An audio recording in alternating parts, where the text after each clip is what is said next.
aktor na si Mark Heras, itinangging naghiwalay sila ng kanyang asawang si Nicole Donesa.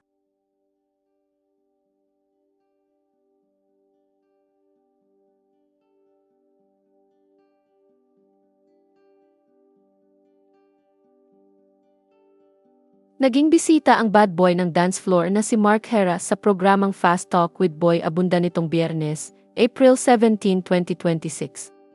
Doon ay inilahad ng aktor ang estado ng relasyon nila ngayon ng kanyang asawang si Nicole Donesa. Sa naturang programa, ibinahagi ni Mark ang tungkol sa nag-viral na video na inilabas niya sa kanyang social media account kung saan makikitang umiiyak siya at tila may mabigat na pinagdaraanan.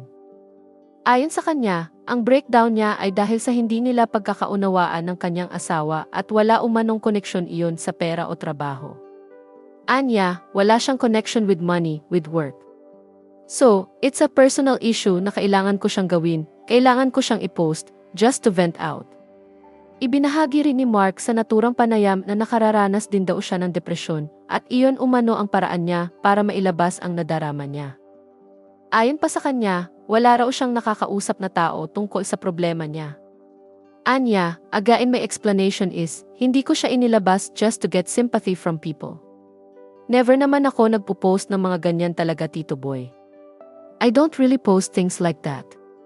But recently, wala akong nakakausap na talagang may problema ako, ganoon.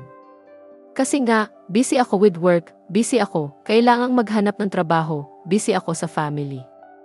Kasunod nito ay inilahad ng aktor sa naturang programa na may pinagdadaanan sila ng kanyang asawa noong panahong iyon. Ayon kay Mark, mayroon daw siyang ugali na aalis na lang siya ng bahay para hindi na lumaki ang away nilang mag-asawa at para hindi na rin sila magbungangaan dahil naaawa siya sa mga anak niyang sina Corky at Miha. Anya, so, noong nangyari ito, nagkaroon kami ng away ni Mrs. So meron kaming ugali na para hindi na lumaki yung away, aalis na lang ako ng bahay.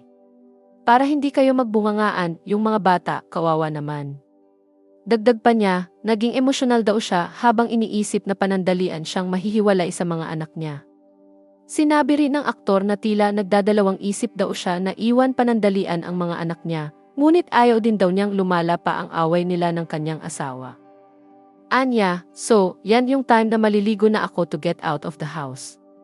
E dyan sa CR na iyan, nag-flashback lang sa akin na dyan ko pinapaliguan yung panganay ko everyday. And then, biglang yung mukha ng bunso ko yun na, pag nakikita ako dumarating sa bahay, yung ngiti niya na sa akin niya lang ginagawa from, based dun sa lola at asawa ko na, iba yung ngiti sa'yo ni Miha. Being a dad na alam kong mahihiwalay ako sa kanila for. Hindi ko alam kung ilang days, ilang weeks, nag-breakdown ako, Tito Boy. Yan yung reason kung ba't ako umiiyak. Na, kumbaga parang, dapat ba hindi ako umalis ng bahay para hindi ko sila mamiss, pero, parang yung issue namin dalawa ng asawa ko na, pag hindi ako umalis dito, bangayan, na ayoko na lang ng gano'n ng stress sa buhay eh. Kasunod nito ay inilahad ni Mark sa naturang panayam na matapos niyang i-post sa kanyang social media account ang nasabing video ay kinwestiyon ito ng kanyang asawa.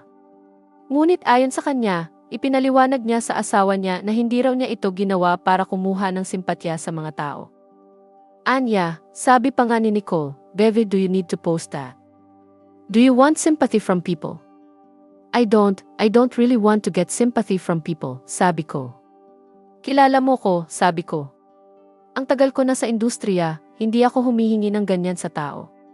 Kailangan ko lang mag-vent out para hindi ako malos, hindi ako sumabog.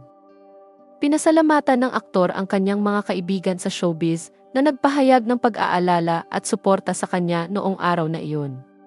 May ilang netizens naman na gumawa na ng kani-kanilang mga espekulasyon tungkol sa nasabing video at kinonekta iyon sa mga nakaraan pang issue ng aktor na wala umano itong trabaho. Dahil doon ay nag-post si Mark na inalmahan niya ang mga nagpapakalat na wala siyang trabaho. Paliwanag niya, kasi ang naging dating sa mga kapwa ko artista, parang nagbibeg ako for work or parang wala akong pera, wala akong trabaho, parang ganoon. Mali yung nagiging dating sa tao sa co-actors ko. Parang, napapahiya ako sa kanila. Parang, naghahanap ba ako ng trabaho? Hindi naman ako naghahanap ng trabaho I have work, Tito Boy, noong time na iyan. And until now. Sinabi rin ni Mark sa naturang programa na mainit na rin ang ulo niya noong sinusulat niya ang kanyang mga komento. Kaya nasabihan ng aktor ang ilang netizens na wala silang karapatan na magsabi ng mga bagay na hindi nila alam ang kwento sa likod nito. Anya, sabi nung mga nagko-comment, personal pala bakit mo pa pinopost? Social media ko yan Anong pakialam nyo? Yung mga tao kasi mahilig silang manghimasok sa buhay ng may buhay. Wala naman silang karapatan. Samantala, ibinahagi ni Mark sa naturang panayam na paraan niya ang pag-iwas sa social media ni Nicole o ang pag-alis niya ng bahay para hindi na lumala ang away nilang mag-asawa. Ngunit ayon sa kanya, muli nilang ipa-follow ang isa't isa sa social media kapag nagkasundo na silang dalawa. Kasunod nito ay itinanggi ni Mark na naghiwalay sila ng kanyang asawa. Anya, malaking faktor sa amin ni Nicole yung yung buo yung pamilya para sa mga bata, Tito Boy. And having those kids, wala akong laban dyan. Lalo sa bunso, panganay at bunso actually. So, kung nasaan sila, andun ako.